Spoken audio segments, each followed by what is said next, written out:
श्री राम तुझको नमो नमः, नमो नमः, नमो नमः गुरुदेव तुझको नमो नमः, नमो नमः महाराज तुझको नमो नमः, नमो नमः, नमो नमः, नमो नमः। परमात्मा श्री राम परम सत्य प्रकाश रूप, परम ज्ञान आनंद स्वरूप, सर्वशक्तिमान एक अद्वितीय परमेश्वर, परम पुरुष दयालु देवादिदेव आप प्रकट हैं। आपके श्री चरण कमलों में नत शिर बारंबार नमस्कार, नमस्कार, नमस्कार, नमस्कार। हे देवादिदेव, आपकी अकरण अकारण कृपा का ही परिणाम है कि हमें मार्गदर्शक के रूप में पूर्ण संत परम पूज्य श्री स्वामी जी महाराज, हे श्री स्वामी जी महाराज, आपके ही स्वरूप परम पूज्य श्री प्रेम जी महाराज हमें पूर्ण गुरु के रूप में प्राप्त हुए। हे गुरुदेव, आपने जिस मार्ग पर चलाया राम नाम की प्राप्ति के लिए, प्रत्येक साधन नाम जाप, पाठ, कीर्तन, भजन, उपासना इत्यादि एक ही ध्येय, हे राम मुझे मधुर मिलन मिले तेरा। गुरुदेव ने हम सबको एक परमेश्वर परम पिता परमात्मा के साथ, जिसे श्री राम कहकर पुकारा, स्वयं सफुरना की। देवादिदेव ने जब गुरु महाराज ने याचना की, मैं तेरे नाम को स्वरूप को जानना चाहता हूं, तो राम शब्द ही बहुत ही आकर्षित स्वर में गुरु महाराज को यह सुनाई दिया।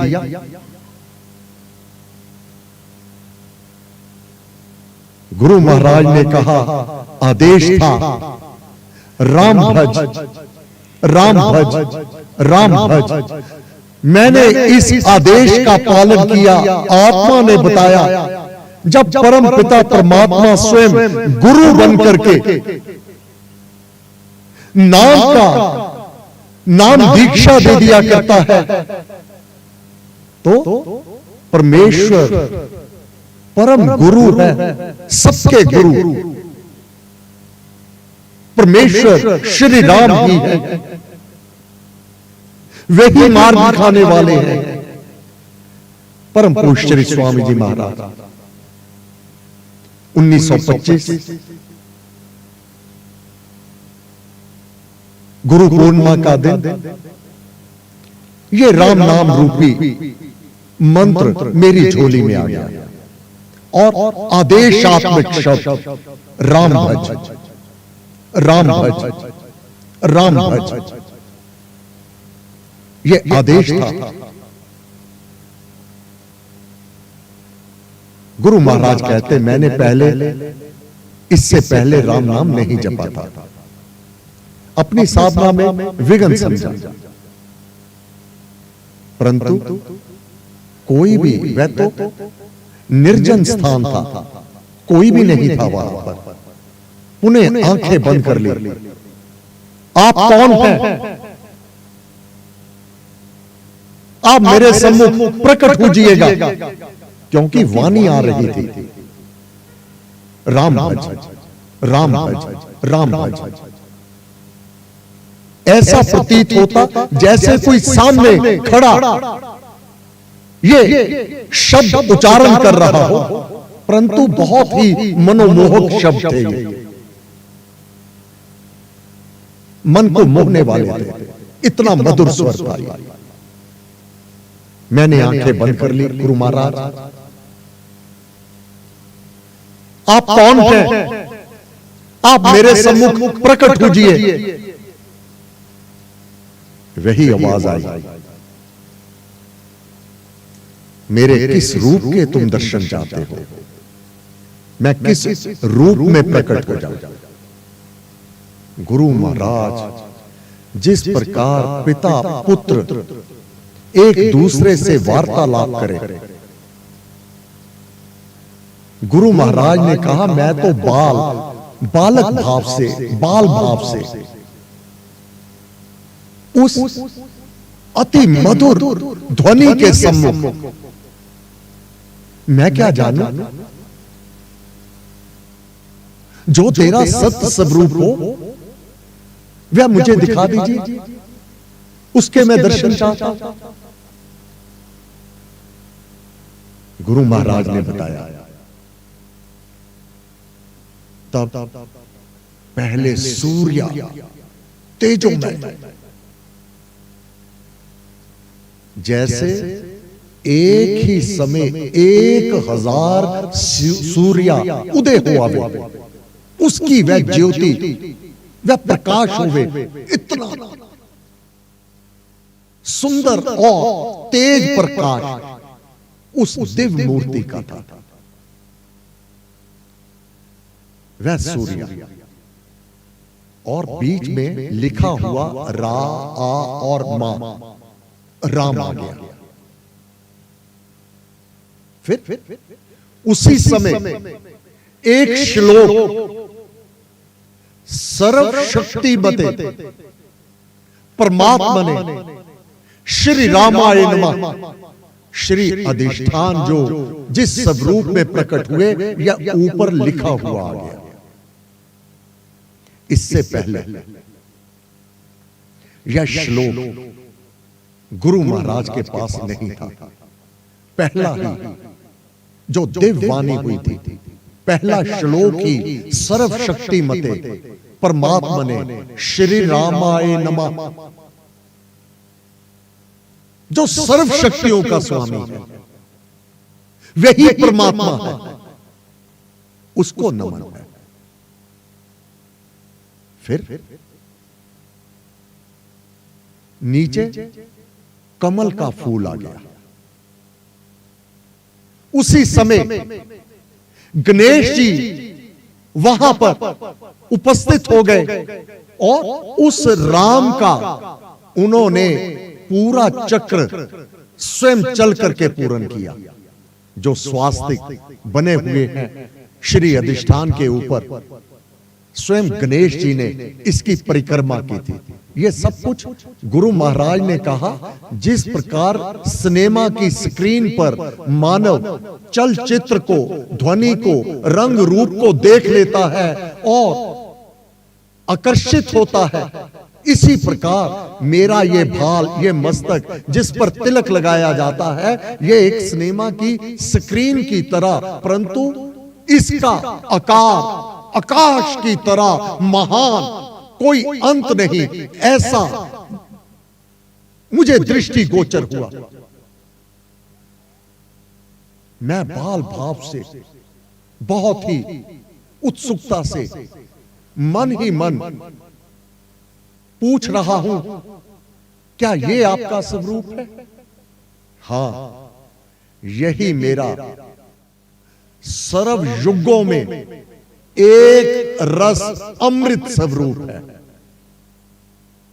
यह मांगलिक, मंगल करने वाला है, यह कल्याण करने वाला है, और इस रूप को धारण करने से बाधा विघ्न विनाश हो। ये वह मेरा रूप है। क्योंकि श्रीमद् भगवत गीता में जब अर्जुन ने कहा मैं आपका ईश्वरीय स्वरूप देखना चाह रहा हूं, तो भगवान ने कहा इन चरम चक्षुओं से तू नहीं देख सकता। मैं तुझे दिव्य दृष्टि देता हूं, आत्मिक शक्ति देता हूं, उससे तू मेरे इस ईश्वरीय स्वरूप को देख पाएगा। तेरे अतिरिक्त आज तक किसी देवी देवता ने ना वेदाध्ययन से, ना शास्त्र पाठ से, ना घोर तपों से ऐसे रूप वाला मैं देखा जा सकता हूं। हां, अनन्य भक्ति ही एकमात्र साधन हो सकती है मेरे रूप को देखने के लिए। गुरु महाराज ने वह अद्भुत रूप को जब निहारा, महाराज ने कहा आदेश हुआ था राम भज राम भज राम भज, क्योंकि मैं तो आर्य समाज में था, ओम नाम का जाप करता था। परंतु अब परमेश्वर ने, ईश्वर ने गुरु के रूप में मुझे राम मंत्र दे दिया, तो इसके पीछे कोई गहरा भेद होगा। आगे चल करके गुरु महाराज ने अंतिम ग्रंथ है अमृतवाणी। अमृतवाणी से पहले भक्ति प्रकाश की रचना हो गई आर्य समाज में रहते हुए ही। तत्पश्चात भक्ति प्रकाश की रचना यह गुरु महाराज ने पालमपुर में बैठ करके की थी। वह देवी आज भी जीवित है शिमला में, श्रीमती कमला सूद जी। जब बुटेल एस्टेट जो एमएलए भी रह चुके, अब उनका पुत्र एमएलए है पालमपुर में, उनके उस टी एस्टेट में वह कुटिया आज भी मौजूद है। वह देवी बताती, अब तो बहुत वृद्ध शरीर हो चुका उनका, कि स्वामी जी महाराज जब ये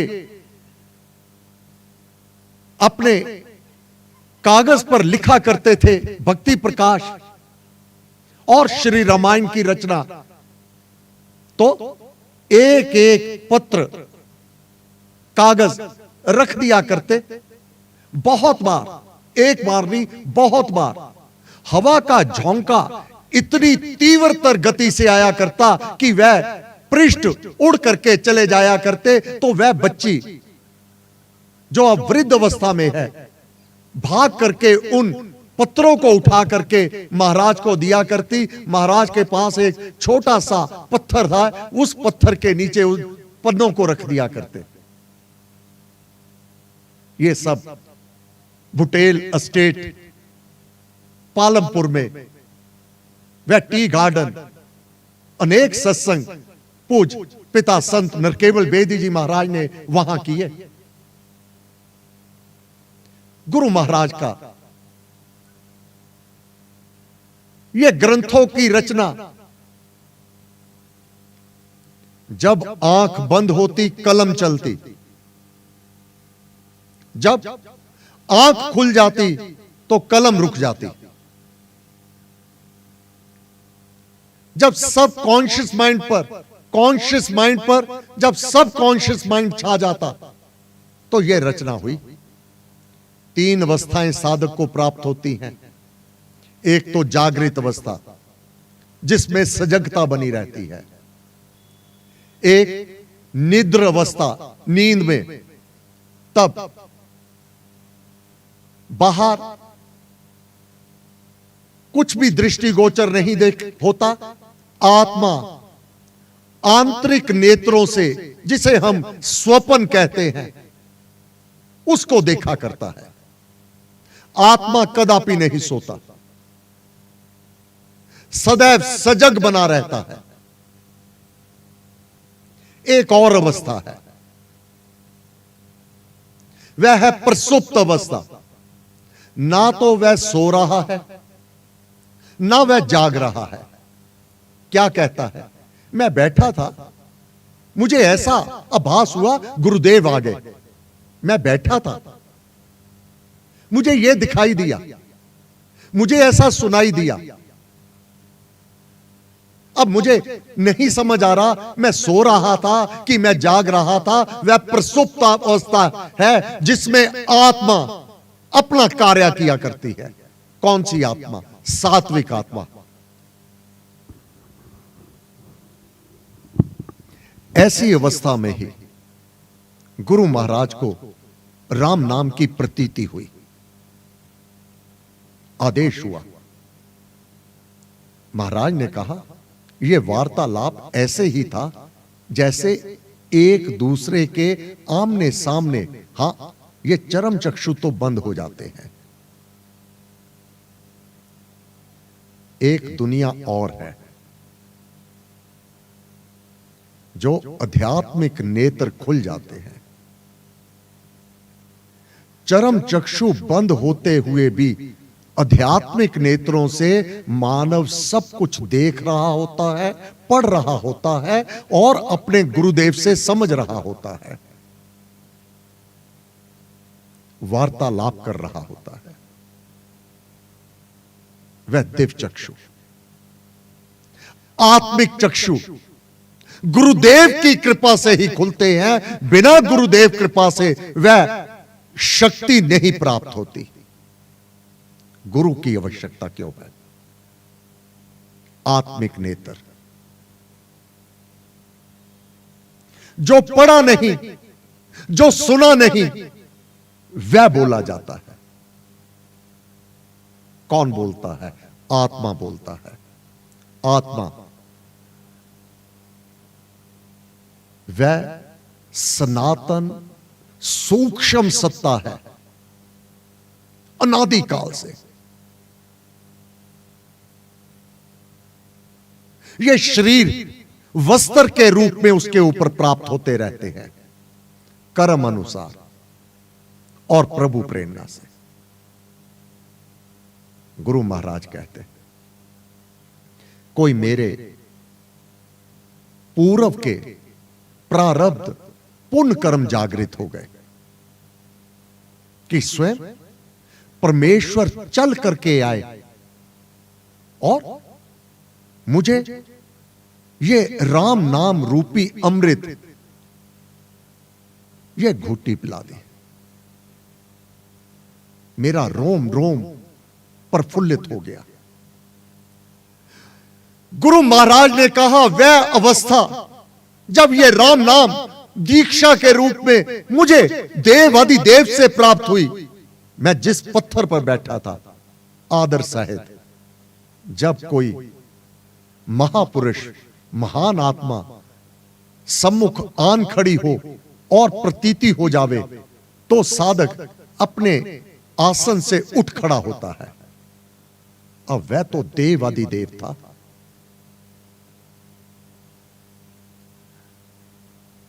दिव्य चक्षुओं से, आत्म वह बल से मैं उसे निहार रहा हूं। इस रूप में मैं उठ खड़ा हुआ। उठते ही मेरे अंदर वह शक्ति थी, मेरे पांव तले धरती डोल रही थी।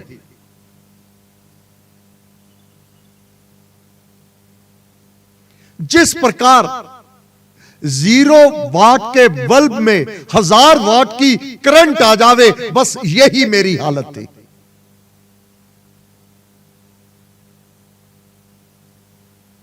कुछ समय लगा उस शक्ति को अब्सॉर्ब करने में, अपने अंदर पूर्ण रूप से स्थापित करने में। मेरे अंदर शिथिलता आ चुकी थी।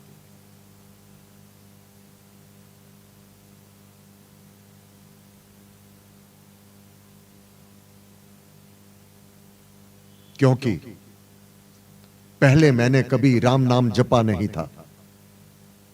आदेश हुआ राम भज। 1925 से लेकर 1928 तक 3 वर्ष पर्यंत मैंने राम नाम की साधना की। नाम कैसे जपा? गुरु महाराज भक्ति प्रकाश में इसका उल्लेख करते हैं। नाम जपा शुभ लगन से, क्योंकि आदेश था परमात्मा का, मैंने राम नाम का जाप बड़ी लगन से, लगन शुभ भावना के साथ नाम जपा शुभ लगन से। कितना? रात दिवस, रात को भी और दिन को भी, रात दिवस सब याम, 8 याम है, एक याम में 3 घंटे, 8 याम 2400 घंटे। कितना जाप किया मैंने? नाम जपा शुभ लगन से, रात दिवस सब याम। 3रा वर्ष चल रहा था। मैंने अनुभव कर लिया कि राम तो शक्तियों से परिपूर्ण है। जो कोई भी दृढ़ता से, लगन से, प्रीति से, श्रद्धा से, भक्ति भाव पूर्ण भावना से नाम का जाप कर लेवेगा, राम उसके आगे पीछे, वह परम शक्ति।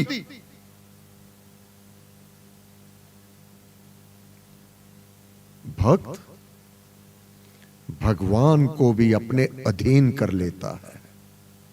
जिस प्रकार पुत्र अपने पिता को अपने अधीन कर लेता है, पोत्रा अपने दादा को अपने अधीन कर लेता है,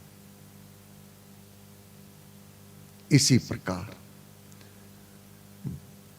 भक्त भगवान को अपने अधीन कर लेता है। जिस प्रकार पिता अपने पुत्र को देखे बिना नहीं रह सकता, ये सभी पिता जो बैठे हैं, अपना पुत्र जब आंखों के सम्मुख आता है, जो प्रसन्नता, आंतरिक शांति प्राप्त होती है, और पोतरा मिल जावे,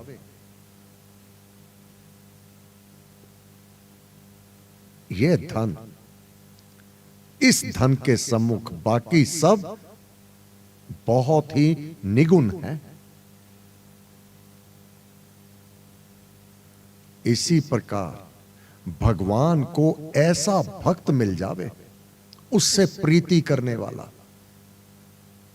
उसके नाम में रमन उसका हो जाने वाला। भगवान को परम पिता कहा। एक पिता की अवस्था अपनी संतान के सम्मुख सर्व स्वयं निछावर कर देता है। वह परम पिता परमात्मा जिसकी सारी कायनात है, सारी कायनात, ये दौलत, ये जवाहरात सब उसी के हैं। भरपूर अपने खजाने खोल देता है उसके लिए। ऐसा भक्त उसको मिल जावे जो कहे मैं आपका हूं, आप मेरे हैं, तू मेरा मैं तेरा। राम, राम के, परमात्मा के अतिरिक्त और कोई और अवलंबन ही नहीं लेता। एक ही बात जानता है, मैं और मेरा मार्गदर्शक, मेरा गुरु, और मेरा जो मंत्र मुझे प्राप्त हुआ है, उसमें दृढ़ता जब बना लेता है, विश्वास, भरोसा करके, पूर्ण भरोसा। गुरु महाराज ने अपने ही अनुभव भक्ति प्रकाश में वर्णन किए हुए हैं। मैं देवादिदेव से जब उसको अवलोकन किया करता 1925 से लेकर 1928 तक की गाथा जो गुरु महाराज लिखते हैं अपनी 3 वर्ष तक, इसी दौरान भक्ति प्रकाश लिखा था।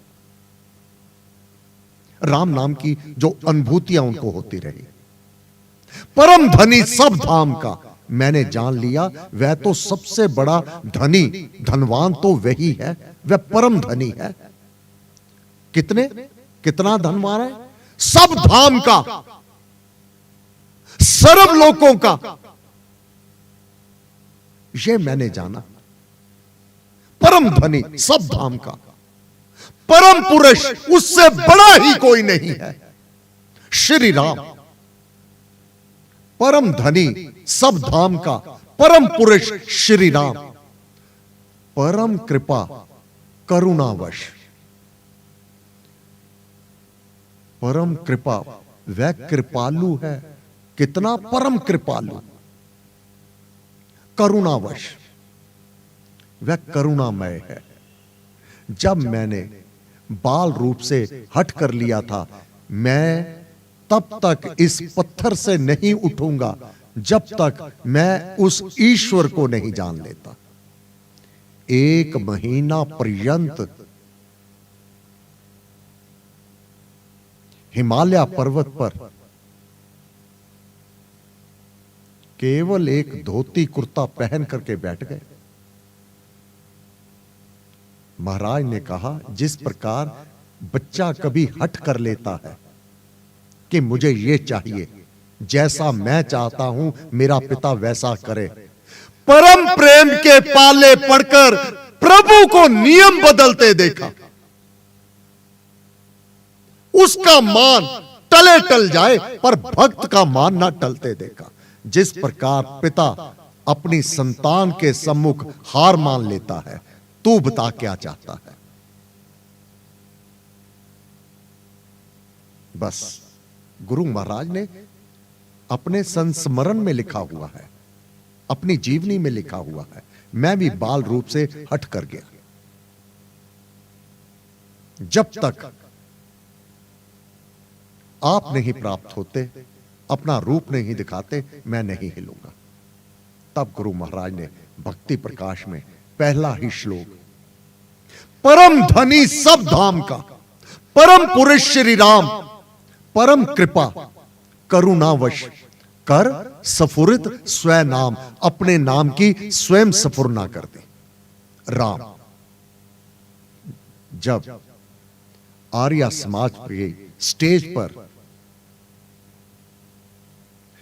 महर्षि दयानंद जी की वह शताब्दी चल रही थी,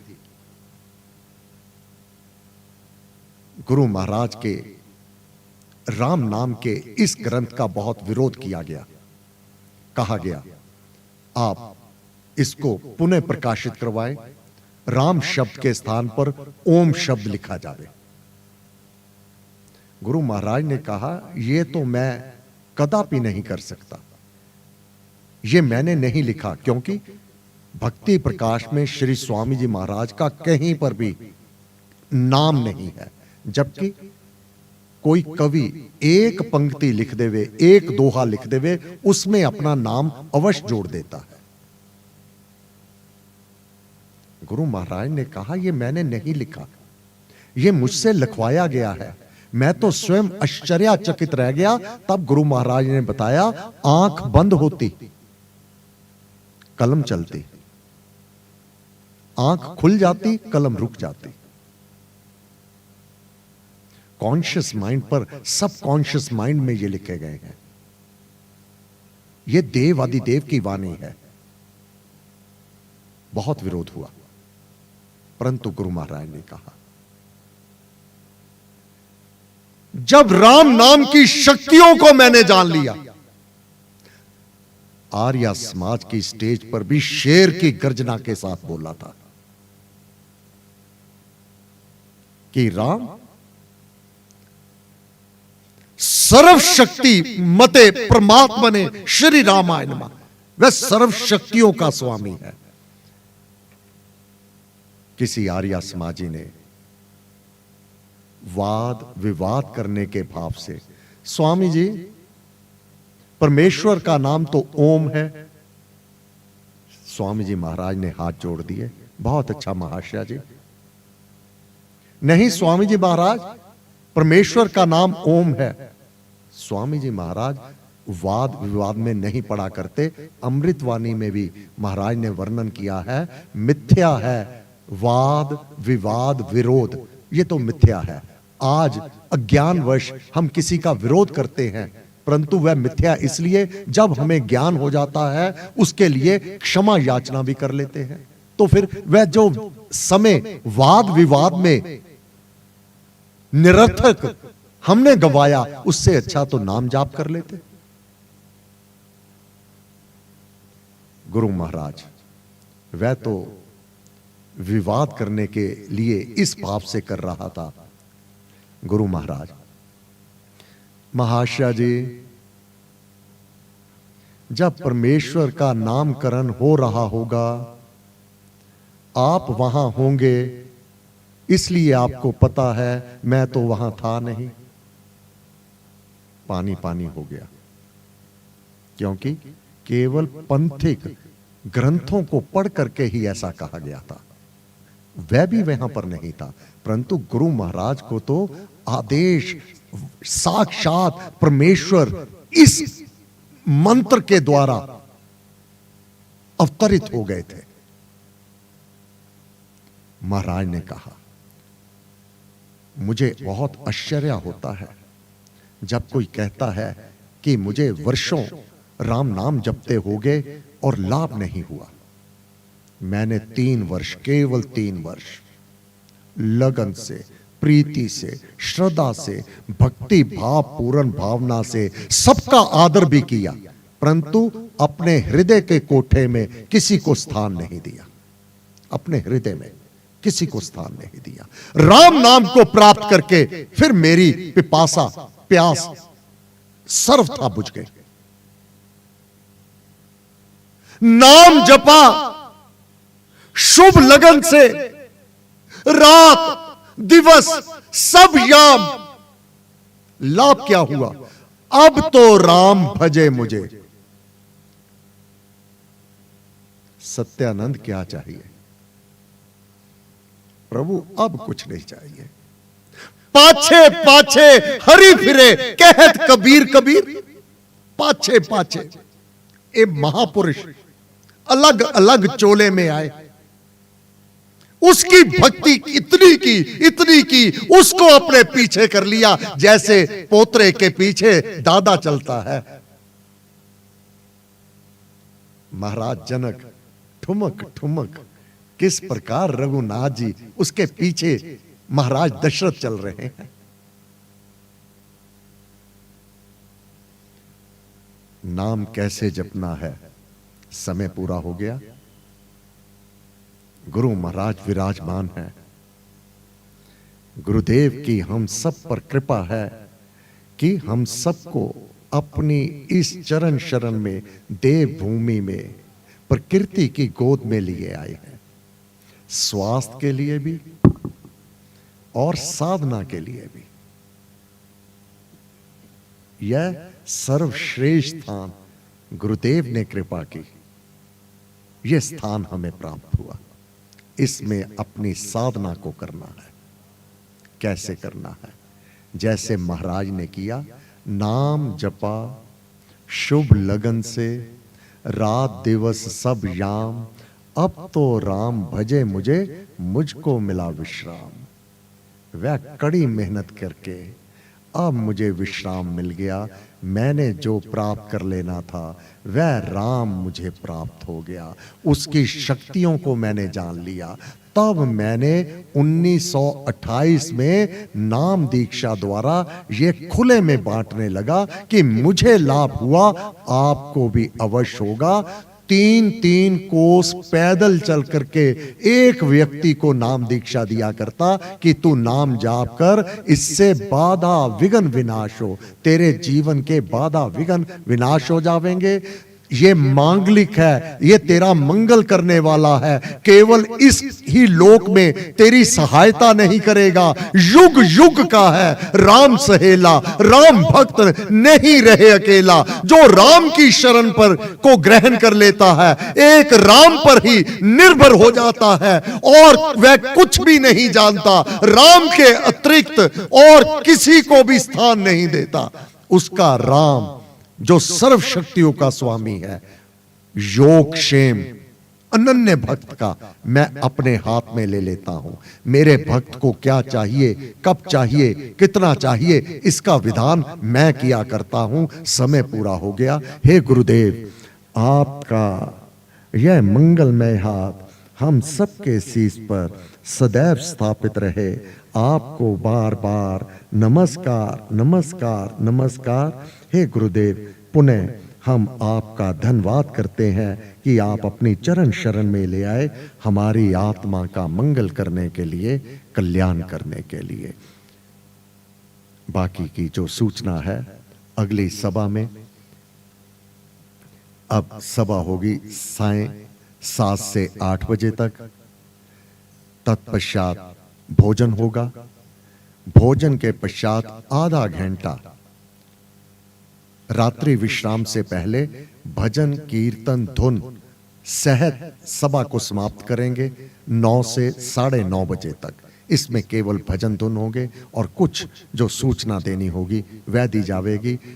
कोशिश कीजिएगा अपनी जाप की मात्रा को बढ़ा लीजिए। अगर 500 जाप करते हैं तो 1000 कर लीजिए, 1000 करते हैं तो 2000 कर लीजिए, 10,000 करते हो तो 20,000 कर लो, नहीं तो पहले 50,000 प्रतिदिन का अभ्यास आरंभ कर दो। सभाएं कम रखी गई हैं, अधिक से अधिक जाप करना होगा। इस दरबार को इसके आगे पर्दा कर दिया जाएगा। भोजन के समय भोजन कीजिएगा, चाय के समय चाय लीजिएगा। बाकी अपने कमरे में और अगर बाहर वहां स्थान है वहां पर बैठ करके जाप कीजिएगा। नहीं, इन कुर्सियों को प्रकृति की ओर मोड़ करके अपना अधिक से अधिक जाप कीजिएगा, अधिक से अधिक मौन रहिएगा। किसी प्रकार की चर्चा नहीं करनी होगी, नियम का पालन करना होगा। बिना वजह किसी से कोई बात नहीं करनी होगी और ऊंचे स्वर से आप नहीं बोल सकते। कोई बात किसी से कहनी है, केवल उसके पास जाके उतना ही ऊंचा स्वर रखना जितना अकेला वह सुन पावे, पास में खड़ा कोई और ना सुने। अगर इसकी अवज्ञा की जाएगी तो पहले यहां से जाने के लिए आदेश हो जाएगा गुरुदेव का। तो उसके लिए मैं पहले ही क्षमा याचना करता हूं कि नियम का पालन करना, अधिक से अधिक साधना करना, अधिक से अधिक जाप करना, यूं ही बैठ करके वार्तालाप में समय व्यर्थ को नहीं खोना है। शांत भाव से नाम जप, शांति से नाम जाप करना है और किसी बात की चिंता नहीं करना। महाराज ने कहा, नाम जाप करते हुए अपने साधना के काल में तुम्हारे को कदापि घाटा नहीं हो सकता। जीवन में जो बाधा विघ्न आने वाली है वह दूर तो हो जाएगी, परंतु साधना में अपना समय देने पर कोई विघ्न नहीं आने वाला। कृपया इसका पालन कीजिएगा। सायं 7 से 8 पुनः सभा होगी। इसमें भी ध्यान और भजन कीर्तन होंगे। तत्पश्चात भोजन होगा। अभी सबको चाय मिल जाएगी। आप सबका धन्यवाद। सर्वशक्ति माते पर आत्मने श्री रामाय नमः। सर्वशक्ति मते परमात्मने